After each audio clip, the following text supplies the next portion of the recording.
Businessman accountant से क्या कहता है कि यार मेरा बिजनेस अब डे बाय डे बढ़ रहा है, मैं चाहता हूं कि मैं ऑल ओवर इंडिया एक्सपेंड करूं अपने बिजनेस को, मैं मल्टी स्टेट में अपने बिजनेस को बढ़ाना चाहता हूं, एस्टेब्लिश करना चाहता हूं, नाम कमाना चाहता हूं। मैं ऑनलाइन प्लेटफॉर्म जैसे फ्लिपकार्ट, अमेजोन और भी मल्टी प्लेटफॉर्म जितने भी हैं सब पर अपने प्रोडक्ट को लाना चाहता हूं, लेकिन ये कैसे कर सकता हूं?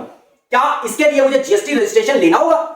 अकाउंटेंट कहता है बिजनेसमैन से, सर बिल्कुल लेना पड़ेगा, आपको लेना ही चाहिए, क्योंकि आप अपनी स्टेट से बाहर मल्टी स्टेट में अपने प्रोडक्ट को सेल करना चाहते हैं, इंटर स्टेट सप्लाई अपनी स्टेट से बाहर सप्लाई करना चाहते हैं, आप ऑनलाइन प्लेटफॉर्म के थ्रू अपने माल को बेचना चाहते हैं, अपनी गुड्स को बेचना चाहते हैं, आप फ्लिपकार्ट, अमेजोन और इस जैसे न जाने कितने प्लेटफॉर्म के थ्रू अपने सामान को बेचना चाहते हैं। तो ऐसी सिचुएशन में जीएसटी लेना मैंडेटरी है।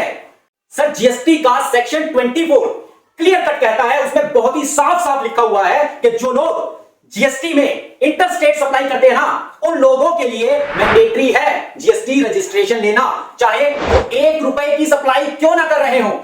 बिजनेसमैन अकाउंटेंट से कहता है कि यार आप क्या बात कर रहे हो, दुनिया कहती है कि 40 लाख तक जीएसटी नंबर नहीं लेना, सर्विस के केस में 20 लाख तक जीएसटी नंबर नहीं लेना, गुड्स में 40 लाख तक जीएसटी नंबर नहीं लेना, सर्विस में 20 लाख तक जीएसटी नंबर नहीं लेना, और आप कह लो 1 रुपए की सर्विस और जीएसटी नंबर ले लो। क्या बात है, क्या मजाक बना रखा है? आपको नॉलेज नहीं है? जाकर पढ़ो पहले, 1 रुपए में जीएसटी नंबर लेना है, पता है नहीं है? सर आपकी बात बिल्कुल ठीक है, लेकिन जो जीएसटी का सेक्शन है सेक्शन 24 वो कुछ खास कैटेगरी के केसेस में टर्नओवर को इग्नोर कर देता है। कुछ खास कैटेगरी में टर्नओवर की लिमिट को नहीं देखा जाता। अब वो टर्नओवर की लिमिट को समझना बहुत जरूरी है।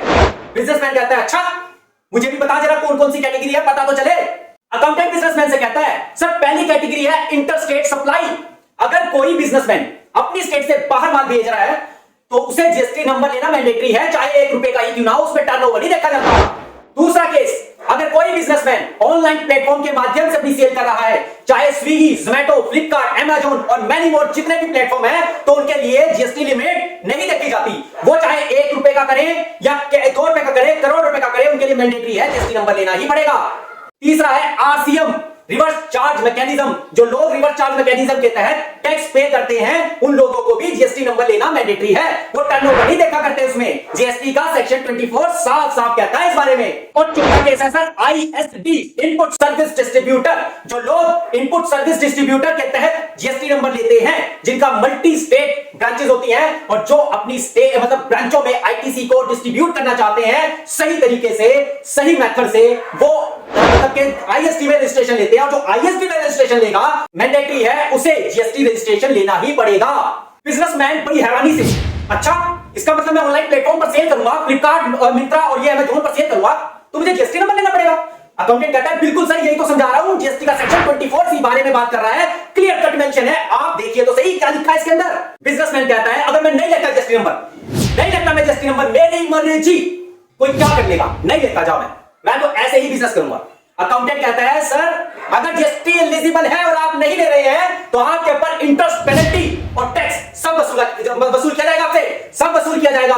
जब आपकी इंस्पेक्शन होगी पता लग जाएगा कि भाई आप पर जीएसटी एलिजिबल है, आपकी गाड़ी तक पकड़ ली जाएगी, रास्ते में चेकिंग होती है, आपके ऊपर टैक्स भी वसूला जाएगा, पेनल्टी भी ली जाएगी, इंटरेस्ट भी लिया जाएगा। अब सोच लो फैसला आपके हाथ में है, बिजनेस ग्रो करना है या इतनी सारी टेंशन लेकर इन्हीं टेंशनों में आपने रह जाना है। बिजनेसमैन को यह बात समझ में आ जाती है कि अगर वो टाइम से जीएसटी नंबर ले लेगा तो अपने बिजनेस को स्मूथली रन कर पाएगा और टैक्स, पेनल्टी और इंटरेस्ट जो नाजायज तरीके से उस पर बनने हैं उनसे भी बच जाएगा, और जो जायज तरीके से जो टैक्स जाना है सिर्फ उतना ही टैक्स उसे पे करना होगा।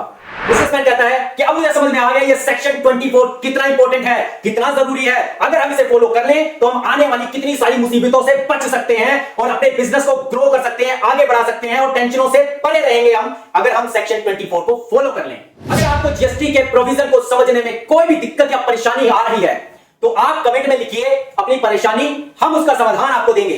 जीएसटी के किसी प्रोविजन को समझने में दिक्कत आ रही है तो कमेंट में लिखिए, हम उस प्रोविजन के बारे में आपको बताएंगे, आपकी समस्या का निवारण हम देंगे। मुझे उम्मीद है आपको ये वीडियो बहुत पसंद आई होगी। आपने वीडियो को लाइक, कमेंट और शेयर कर दिया होगा। जो नए दोस्त चैनल पर पहली बार आए हैं उन्होंने चैनल को सब्सक्राइब कर दिया होगा और बेल आइकन को तो प्रेस कर ही दिया होगा। इससे होगा क्या, जब भी हमारे YouTube चैनल पर हमारी कोई नई वीडियो आएगी तो आपके YouTube ब्राउजर में वो वीडियो सबसे पहले देखने को मिलेगी। वीडियो को पूरा देखने के लिए आप सभी लोगों का तहे दिल से बहुत धन्यवाद।